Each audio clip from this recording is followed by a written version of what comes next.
The UK's voting in the European elections was unlike that of any other EU country, as it was widely seen as a proxy second vote on whether or not people still want to leave the EU under the terms of Brexit. Well, according to the results, a full 33% of people do, and they want to leave with no deal at all. That's the return for the newly formed Brexit Party, launched by the arch Eurosceptic Nigel Farage.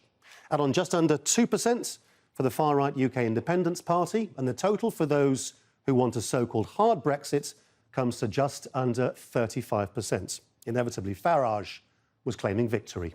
This is a vote that says, put no-deal Brexit back on the table, make it part of our negotiations, because without that, you've got no chance of getting a sensible free trade deal. And I want us, as the Brexit Party, to be engaged in that. But it's also a vote that says the 31st of October is the next really big day in this process. If we don't leave on that day, then you can expect the Brexit Party to repeat this kind of surprise in the next general election.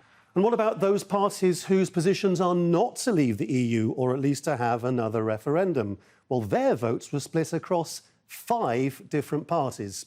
The Liberal Democrats, well, they surged back into second place with almost 21%. Add on 3% for Change UK, 12.5% for the Greens, and the tallies of the 2 nationalist parties in Scotland and in Wales, and you get a total of just over 40%. So those parties are claiming victory as well. The number of votes, the fact that more people have supported Remain parties, if you count us as the lead Remain party, and then Greens and Change UK, add those votes together, more people have supported us than supported the Brexit Party.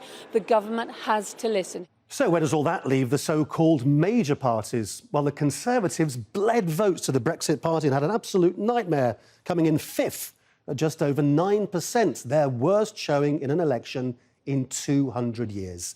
They'll now be under enormous pressure to tack to the same position as the Brexit Party. Former Prime Minister Theresa May's half-in, half-out deal is now dead.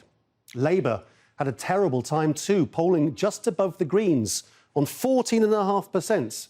It lost votes to the Remain parties, as traditional Labour supporters were infuriated that the party leadership couldn't say clearly whether it supports staying in or leaving the EU.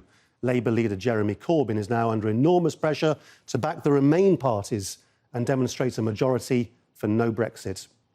It all adds up to more Brexit fatigue, no clear path forward for the UK, and growing calls for electoral reform so that the views of all these parties could be properly represented in national elections, which may now have to happen to resolve the country's Brexit nightmare.